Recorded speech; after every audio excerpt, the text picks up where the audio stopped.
Hello plant friends, my name is Victoria and you're watching Plantastics. So I'm guessing you're going on a trip. I am as well. I will be gone for 5 entire weeks and I am in the process of getting my plants ready for someone else to take care of them. Sometimes we can have a really great knowledge of plants, and in simplifying that, it is a lot easier for someone to help you. So there are several ways that I'm going to be showing you.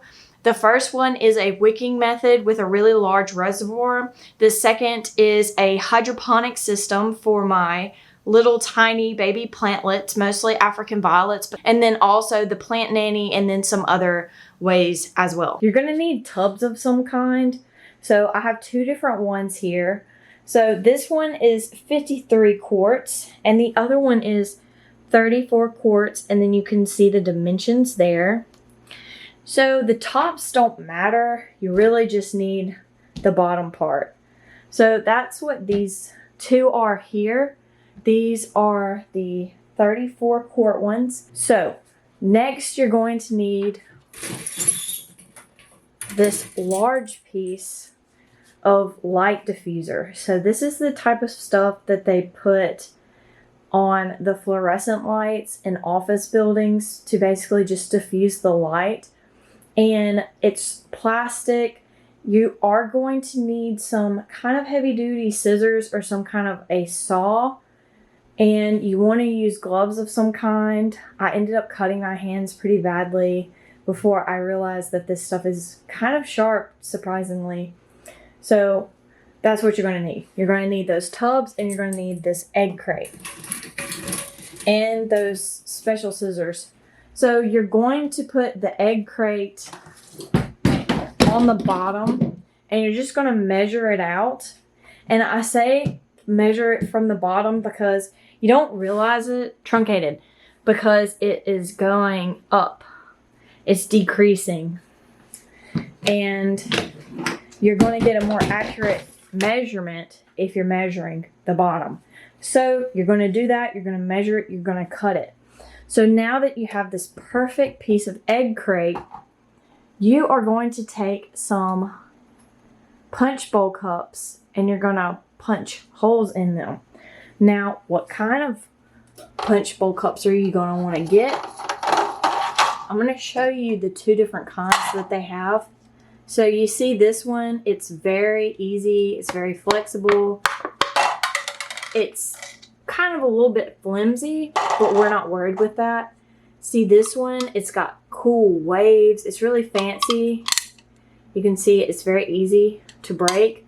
You're not going to be able to punch holes in this one as easily as you are with these. Like, this is super easy to punch holes in. With these, I honestly need a drill bit. So that's just my preference. Get these, the bendy ones. Okay, so got your bendy ones. You're going to punch 2 holes in the bottom. And then you are going to use some zip ties. And you're just going to zip tie those through. And you don't want them to really be able to move around too much. So what I did was I went through 2 of the little squares and secured them on the inside. You're going to want to secure them on the inside because if you do this on the opposite side, your pots are not going to lay level. Okay, I did this trial and error. So make sure your zip ties are pointing in the cups because you want a nice, even, and level surface. Okay, so this and this and this all look very different. So you are going to leave this alone. Put that to the side. So you've got your tubs, and what you're going to do is you're going to use a piece of tape. I used painter's tape, and you're going to take it outside. You're going to spray it with 2 coats of spray paint on the outside. Whoa. Okay, you're going to do it on the outside, not the inside. And you're going to do it that way because it just made sense to me at the time. So you let it dry, you spray it again, so you've got your 2 coats. After you've let it dry, you're going to remove this. This shows you your fill line. So you see how much water's in there.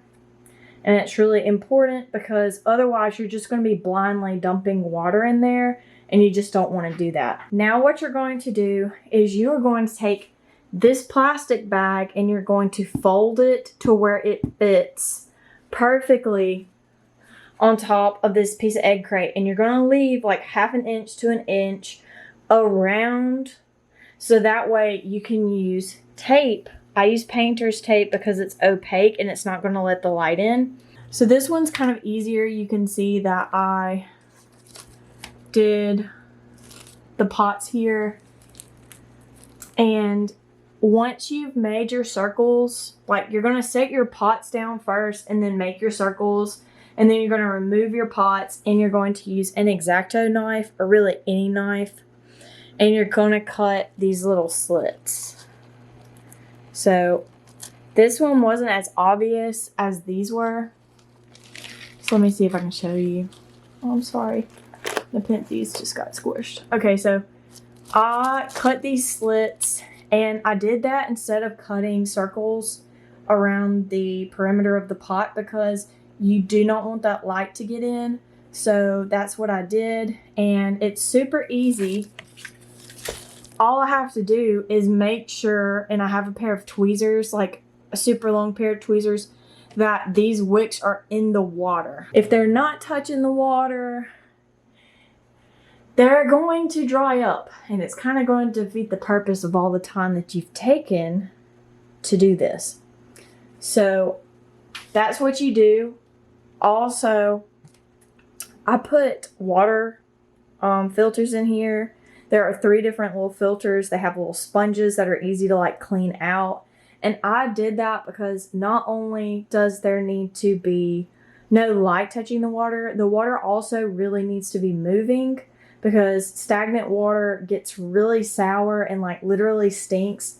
Also, you are not going to want to top water, but you do not want that soil, like that dirty water basically. You do not want it falling into here because we just want plain water. We don't want any dirt in it. We also, want to keep it like fresh, and that dirt's just going to make it kind of go sour faster. Next is the hydroponic system. So you're going to have 3 parts for the substrate. It is 1 part vermiculite, 1 part perlite, and 1 part shredded sphagnum moss.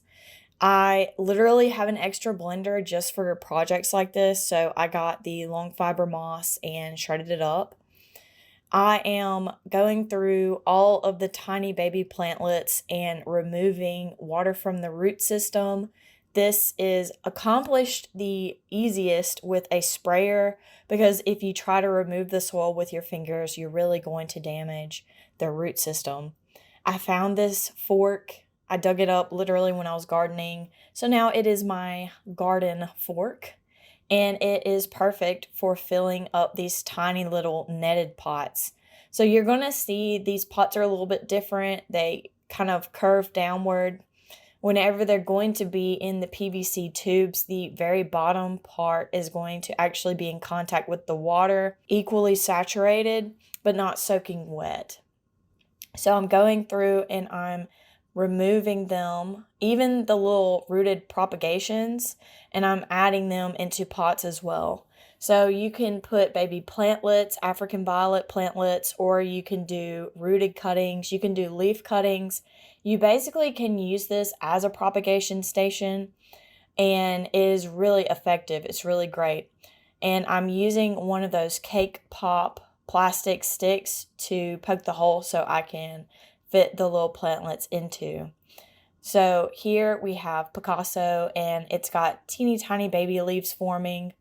What I like to do is I like to put them in the pot, and basically once I have them inside that pot and they're like nested in really well, I'm going to cut that leaf off. And I'm going to do that because it is just taking up a lot more space with the leaf still on there. And as you can see, they're already little plant babies, and they really don't need that leaf anymore, so you can just remove it anyways. So after I have them all potted up, I put a little bit of water in this tray, and me and Volvita went for a walk and got some lunch, because afterwards we're going to be using some power tools. So here I have my PVC. I got a 10-foot section and did holes everywhere I was going to drill. I did pilot holes first, and then I used this special piece, and it basically is perfect because it cuts out the perfect size for those little netted pots. So this actually took a very long time. If you know of a better way to get the PVC circles out, let me know. I don't see myself doing this exact size again, but it was just really in there, and it was kind of hard to get out. As you can see, I was able to remove them with a screwdriver and a pair of pliers, but it just, honestly, that was the thing that took the longest. So once I had everything cut out, I put everything together, and I do not recommend using this black hose on the output. Don't do that. I'll explain that more why it's not a good idea. So here I'm showing you that I have it at an angle, and ideally there will be the same amount of water throughout the pipes at all times. So after you played with it and you got it the way you want it, now we're going to put the PVC cement on there. And I used a rubber hammer just to make sure that the pieces were really stuck together. And this cement does not allow for mistakes. So you really need to be sure when you're putting it on there that that's the way you want it. So you can take as much time as you want in the prior step in trying to figure out how you want it to fit together and how you want it angled, because once you put that cement on there, like, it is literal cement and you're not going to be able to get it off. So you can see that I have a black tube for the input. That's fine, but you really want to have a larger opening for the output. I did not do that initially, and my rationale was that I wanted the water level to be to a certain level before it would drain. And in this edition, the one with the output with the black hose, I used 9/16 drill bits basically to do those holes. So now you can see I used a larger output, and that's very important because the prior one was getting clogged and my first row of baby plants was overflowing and spilling everywhere.